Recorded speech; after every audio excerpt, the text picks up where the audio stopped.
नेकी का हुक्म देना, बुराई से रोकना, ये बड़ा कंपलसरी है।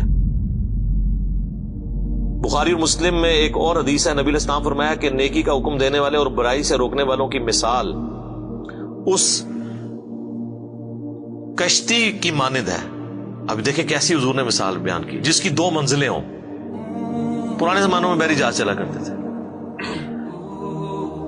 उस कश्ती की 2 मंजिलें हों, ऊपर वाली मंजिल के लोग जो हैं पानी उनके पास रखा हो, नीचे वाली जो मंजिल के लोग हैं उनके पास पानी नहीं है, तो उनको बार बार सीढ़ियां चढ़ के ऊपर पानी के लिए जाना पड़ता है। कुछ दिनों के बाद उन्होंने ये मशवरा किया कि यार ये बार बार जो हम ऊपर जो जाते हैं अपनी कश्ती में सुराख क्यों ना कर ले, नीचे से पानी निकाल लें दरिया का। तो पता है जो एक करेगा तो फिर होएगा कि हुजूर इस्लाम ने फरमाया अब जो ऊपर वाली मंजिल के लोग हैं जब उनको ये बात पता चले और वो ये कहना शुरू कर दें वो तो खैर है अपने हिस्से की मंजिल में सुराख कर रहे हैं, हमारा क्या ले रहे हैं, तो वो भी डूबेंगे और निचले भी डूबेंगे। और अगर वो उनको रोक लेते हैं तो खुद भी बच जाएंगे, उनको भी बचा लेंगे।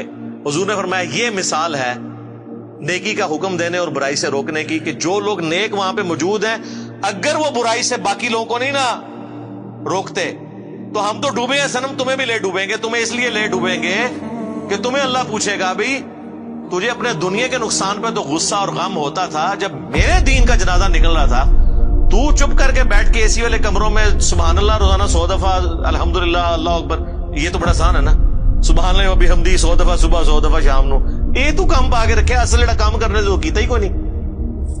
Point to be noted. एक और हदीस है बुखारी मुस्लिम में, नबी अलैहि फरमाया मैंने जहन्नम में अपने उम्मतियों में से बाज वाइजीन को, वाइजीन यानी उलमाए किराम की इतनी इज्जत है, उनको देखा कि वो अपने पेट की अंतड़ियों के गिर्द जहन्नम में चक्कर काट रहे हैं जिस तरह के कोलू का गधा। अरब में ना वो आज भी हमारे इंटीरियर पंजाब के अंदर अब तो बहुत कम हो गया ये चीज, बहुत बैकवर्ड एरिया में होता है कि वो बैल को चला के ना तो गंदुम के सिट्टे रख देते हैं, वो उनके ऊपर जब वो पड़ता है उनका पांव तो वो उनके दाने लादा होते हैं, तो गधा भी इस काम के लिए इस्तेमाल होता है। तो इस तरह वो जहन्नम में चक्कर काट रहे हैं और अहले जहन्नम उनके गिर जमा होकर उनसे पूछते हैं हजरत साहब तुसी भी, आप तो हमें नेकी का हुक्म देते थे, तो चलो हमारा तो समझ आता है कि हमने आपकी बातों में अमल नहीं किया और हम भी जहन्नम में आपके साथ हैं, आप क्यों पहुंच गए हैं? तो कहेंगे कि हम बस कहते ही थे आपको, कर दे हो ही जो तुसी कर दे हो। इसलिए कहते हैं ना कि वो काम ना करो जो मौलवी करता है, वो काम करो जो मौलवी कहता है। क्या वो अमूमन ठीक ही होते हैं कहानियों को छोड़ के। और बाद रवायतों में यह है कि जो सुनने वाले हैं वो जन्नत में पहुंच जाएंगे। वो कहेंगे हजरत आपकी हम इतनी तकरीरें सुन के जन्नत में हैं और आप खुद जहन्नम में हैं। वो कहेंगे वो आपने तो अमल कर लिया, हमने अमल नहीं किया। ठीक है, तो ये इस्लाम जोड़ों की अंदर है, अमर बिल मारूफ व नही अनिल मुनकर जोड़ा है, नेकी का हुक्म देना बुराई से रोकना, इल्म और अमल भी जोड़ा है। खाली इल्म नु चटना है अगर अमल नहीं किया, और खाली अमल का क्या करना है अगर वो इल्म की बुनियाद पे नहीं है कि जो तरीका नबी अलैहिस्सलाम ने बताया था उसके बगैर आप अमल करते रहे तो वो आमिलतुन नासिबा, अमल कर करके थक जाए, जितना मर्जी टकरे मारते रहे, बगैर वुजू के आप नमाज पढ़ते रहे, नमाज तो कोई नहीं होनी जब तक आपको तारत के मसाइल नहीं पता होंगे, नमाज का तरीका नहीं पता होगा। तो ये पैरेलल में दोनों चीजें कंपलसरी कंप्लीमेंट्री जुड़ी हुई हैं। तो अमर बिल मारूफ व नही अनिल मुनकर इस एतबार से बहुत ही इंपॉर्टेंट है। एक और हदीस है बड़ी जबरदस्त जामिया तिरमिजी के अंदर कि सैयदना अबू बकर सिद्दीक रज़ियल्लाहु ताला अन्हु ने ये आयत तिलावत की, या अय्युहल्लज़ीना आमनू अलैकुम अनफुसकुम ला यदुर्रुकुम मन दल्ला इज़ा इह्तदैतुम। ऐ ईमान वालो तुम अपनी जान की फिक्र करो, तुम्हें कोई नुकसान नहीं पहुंचा सकेगा जो खुद गुमराही पर है, तुम अपना काम सीधा रखो।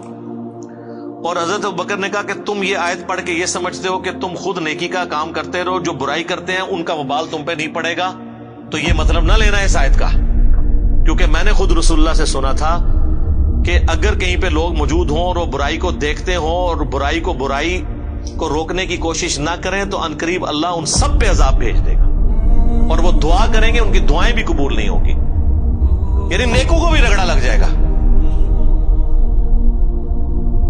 फिर इस आयत का क्या मतलब है کیا ایمان والو تمہیں گمراہ کی گمراہی نقصان نہیں پہنچائے گی اگر تم ہدایت پہ ہو؟ مراد یہ ہے ہدایت پہ کون ہوگا؟ جو نبیوں کے طریقے پہ ہوگا. ہدایت پہ یہ ہے کہ آپ خود بھی سیدھے راستے پہ چل رہے ہیں اور لوگوں کو نیکی کا کہہ رہے ہیں، تو اب آپ ہیں ہدایت پہ.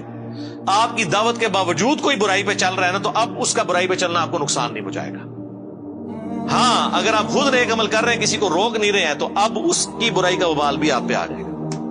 تو دیکھیں صحابہ کرام جو ہے نا، وہ کس طرح حضرت ابوبکر نے خطبہ دے کے کہا کہ ایسا غلط مطلب نہیں جائے لے لینا کہ جی بس میں سیدھا ہوں، بس ٹھیک ہے، باقی جان جدھر مرضی، میرا کی لینا دینا. یہ اس صورت میں ہوگا جب آپ ان تک بھی بات پہنچا دیں اور پھر بھی وہ نہ مانے، پھر ٹھیک ہے، آپ کو کوئی نقصان نہیں ہوگا ان کی وجہ سے، ورنہ رگڑا لگ جائے گا. خیر اس کے اوپر میں کئی ایک احادیث بیان کر سکتا ہوں. To cut the story short, یہ کامیابی کے لیے امر بالمعروف و نہی عن المنکر بھی ضروری ہے، اور یہی وہ خوبی ہے جو ہمیں نبی علیہ السلام کی وجہ سے ملی، ختم نبوت کی وجہ سے، اور وہ اس لیے کہ پوری کائنات کے لیے آپ کو پیغمبر بنا کے بھیجا گیا.